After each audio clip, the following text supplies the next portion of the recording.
Welcome to my venue. അപ്പൊ ഇന്ന് നല്ല എല്ലാവരും നമ്മൾ എയർലൈൻ പാറ്റേൺ ചെയ്യുമ്പോൾ ഒത്തിരി ഫ്ലെയറിൽ ചെയ്യാൻ പറഞ്ഞത്. അപ്പൊ നമ്മളൊരു കസ്റ്റമൈസ് ചെയ്തതാണ് കേട്ടോ. ഷോപ്പിൽ ഞാൻ നിങ്ങൾക്ക് കാണിച്ചു തരുന്നതാണ്. ഇഷ്ടപ്പെട്ടവർക്കുണ്ടെങ്കിൽ നമുക്ക് ചെയ്തു തരാം.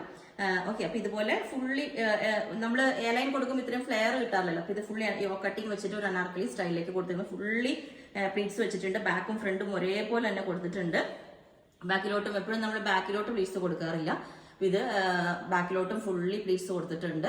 അതുപോലെ യോക്കിൽ ഇതേപോലെ സോഫ്റ്റ് ബോൾസ് വെച്ചിട്ട് യോക്ക് ഇതേപോലെ സെപ്പറേറ്റ് ചെയ്തിട്ടുണ്ട്. ഞാൻ പിന്നെ ഇതിന് സെയിം ഈ ഒരു ടോണ് വരുന്ന ആ ഒരു ഡാർക്ക് കളർ വരുന്ന ദുപ്പട്ട പെയർ ചെയ്തേ ഉള്ളൂ. നിങ്ങൾക്ക് വേണമെങ്കിൽ ഈ ഒരു ലൈറ്റ് പിങ്ക് വരുന്നത് വേണമെങ്കിൽ പെയർ ചെയ്യാം. ഈ ലൈറ്റ് പിങ്ക് വരുമ്പോൾ നമുക്ക് ആ ഒരു ടോൺ ടു ടോൺ ആയിക്കോളും. ബോട്ടം അതേപോലെ തന്നെ ചെയ്തുതരാം. നല്ല വൈഡ് ആയിട്ടുള്ള നെക്ക് വെച്ചിട്ട് സോഫ്റ്റ് ബോൾസ് വെച്ചിട്ടുണ്ട്. നല്ലൊരു പാറ്റേൺ ആണ്. ഇതുപോലെ ഇത്രയും ഫ്ലെയർ, അത്യാവശ്യം നല്ല ഫ്ലെയറിലോട്ടാണ് കൊടുത്തേക്കുന്നത്. കണ്ടോ, ബാക്കിലും ഫ്രണ്ടിലും കൂടെ നല്ല ഫ്ലെയറിലോട്ടാണ് കൊടുത്തേക്കുന്നത്.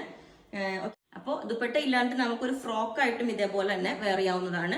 നല്ല വൈഡ് നെക്കൊക്കെ ആയിട്ടുള്ള ഒരു ഫ്രോക്ക് ആയിട്ടും വെയർ ചെയ്യാം. ഓക്കെ, അപ്പോൾ നിങ്ങൾക്ക് വേണമെങ്കിൽ താഴെ വാട്സ്ആപ്പ് നമ്പർ കൊടുത്തിട്ടുണ്ട്. അല്ലെങ്കിൽ കോൺടാക്ട് ചെയ്താൽ ബാക്കി ഡീറ്റെയിൽസ് ഒക്കെ പറയുന്നതായിരിക്കും. ബുക്ക് ചെയ്തിട്ട് 7 വർക്കിംഗ് ഡേയ്സ് കഴിഞ്ഞിട്ടായിരിക്കും ഡെസ്പാച്ച് ചെയ്യുന്നത്. Okay, thank